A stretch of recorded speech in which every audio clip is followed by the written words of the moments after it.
Bonjour à toutes et à tous, une fois n'est pas coutume, aujourd'hui on réalise une vidéo matos sur notre chaîne. Je vous présente aujourd'hui le matériel que j'ai utilisé lors de ma traversée des Alpes, puis ma traversée des Pyrénées dans la foulée. Voilà, je vous laisse visionner cette vidéo, j'interviendrai un peu parfois pendant la vidéo pour donner quelques précisions sur ce que je présente. J'espère que ça vous plaira, à très bientôt, salut. On commence cette review avec ma sacoche de sel Apidura qui a une contenance de 17 litres, dont les dimensions sont de 18 cm de hauteur, 19 cm de largeur et qui peut aller en longueur de 35 à 52 cm en fonction de ce que vous mettez dedans. Alors personnellement c'était la première année que je l'utilisais, j'ai trouvé ça très pratique, l'ouverture pendant la journée pour accéder à des objets dont vous avez besoin est vraiment très efficace.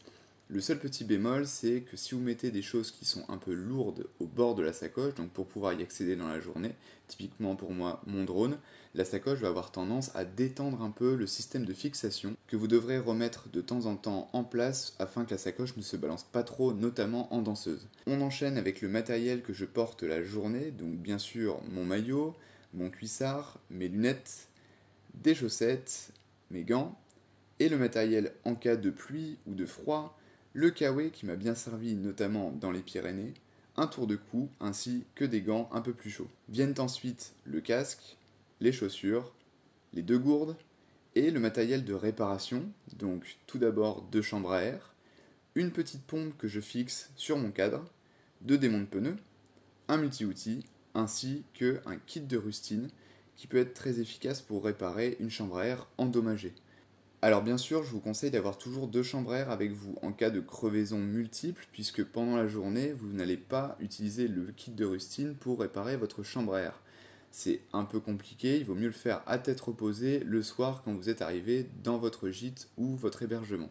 Viennent ensuite mon t-shirt et mon caleçon en laine mérinos, je ne vous fais pas un topo là-dessus, vous connaissez sûrement cette matière qui est très agréable à porter et qui évite les odeurs.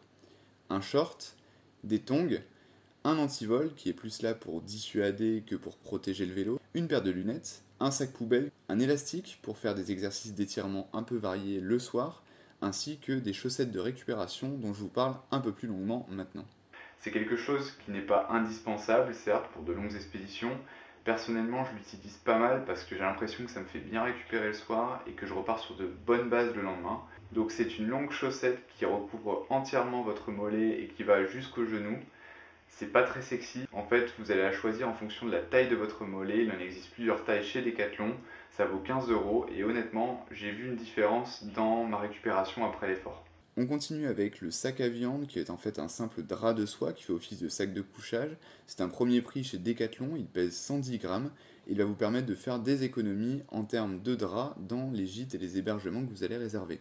De même, ma serviette microfibre Sea to Summit, elle coûte environ 15 €, elle est très petite, très compacte, elle pèse moins de 100 grammes et voilà, vous n'allez pas payer le supplément de serviettes, de draps. Vient ensuite le kit hygiène avec bien entendu du dentifrice, une petite brosse à dents, un rasoir, deux flacons contenant du shampoing et du savon, un petit flacon de lessive parce qu'il est toujours plus agréable de repartir au sec et surtout laver le lendemain matin, de quoi se protéger avec un petit flacon de crème solaire ainsi qu'un labello, des médicaments, alors dans l'ordre du magnésium, du doliprane et des anti-inflammatoires, ainsi qu'un tube de Flector qui est un anti-inflammatoire local. Un paquet de mouchoirs, c'est toujours très utile, notamment si on a un problème mécanique, si on ne veut pas se mettre de la graisse partout sur les doigts, ou tout simplement si on est un peu enrhumé. La carte Victorinox qui est en fait une sorte de couteau suisse qui contient bien entendu un couteau, mais également d'autres petits outils, je vous en parle tout de suite. La carte Victorinox qui me fait office de couteau suisse, j'utilise à la fois en rando, mais également pour mes expéditions à vélo. Dedans, vous allez retrouver plusieurs outils qui sont plutôt indispensables. Par exemple, vous allez retrouver une petite paire de ciseaux. Vous avez également une lime à ongles, un petit stylo ou encore une pince à épiler. Ça vaut 15 €, vous pouvez trouver ça sur Amazon, je vous mets le lien en description. Et honnêtement, ça fait vraiment le taf, c'est très léger et très compact, comme vous pouvez le voir, comme un couteau suisse. Donc je vous recommande d'avoir ça dans votre sac pour vos expéditions. Vient ensuite la nutrition et l'hydratation avec une fourchette, ça c'est toujours extrêmement utile quand vous partez en expédition, ainsi qu'un petit flacon contenant une poudre isotonique, c'est la poudre d'Aptonia dont je vais vous parler tout de suite. Alors, qu'est-ce qu'il y a dans ce tube? Ce n'est pas un produit dopant, je vous rassure, je ne l'injecte pas en intraveineuse. C'est développé par la marque Aptonia de Decathlon, que vous connaissez sûrement. Et dedans, on retrouve des vitamines telles que B1, B2, E, C, mais également des minéraux tels que le magnésium ou le potassium, ou encore le sélénium qui est plus rare et indispensable pour le corps et pour l'effort. Dans l'idéal, Aptonia recommande de boire 500 ml de cette boisson isotonique par heure d'effort. En réalité, pendant mes expéditions, je ne peux pas en emporter autant, donc j'en bois 500 ml par jour. On complète l'hydratation et la nutrition avec quelques barres de céréales, c'est les premiers prix de chez Decathlon encore une fois, de la marque Aptonia. Pourquoi il y en a si peu, je vous explique, c'est parce qu'en fait je fonctionne énormément avec des bananes tout au long de la journée, j'en mange 3 à 5 par jour, je trouve ça plus efficace et en plus c'est beaucoup plus digeste. On termine cette review avec le matériel technologique donc, qui est en nombre, vous allez le voir. Donc tout d'abord bien entendu le drone DJI Mavic Air qui me permet de vous fournir toutes ces images, ainsi qu'une batterie chargée, la radiocommande du drone, ainsi que le chargeur, le support de fixation pour la GoPro que je mets sur ma guidoline, la GoPro, une batterie de rechange, un démultiplieur, c'est très efficace quand on est à plusieurs parce qu'il y a souvent très peu de prises dans les hébergements et donc ça permet de recharger plusieurs appareils en même temps.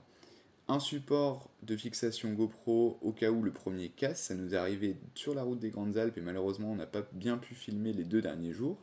Des écouteurs pour pas déranger les autres le soir éventuellement. Ma clé de maison, bien entendu, mon portefeuille et en ces temps de Covid-19, le masque. Ça, normalement, ça devrait disparaître l'année prochaine. En tout cas, je l'espère. J'espère que la vidéo vous a plu. En tout cas, si c'est le cas, n'hésitez pas à lâcher un pouce bleu, un commentaire pour nous dire ce que vous aimeriez améliorer, quel est votre matériel également. Et si on ne se connaît pas, n'hésite pas à t'abonner, ça fait toujours plaisir. Salut!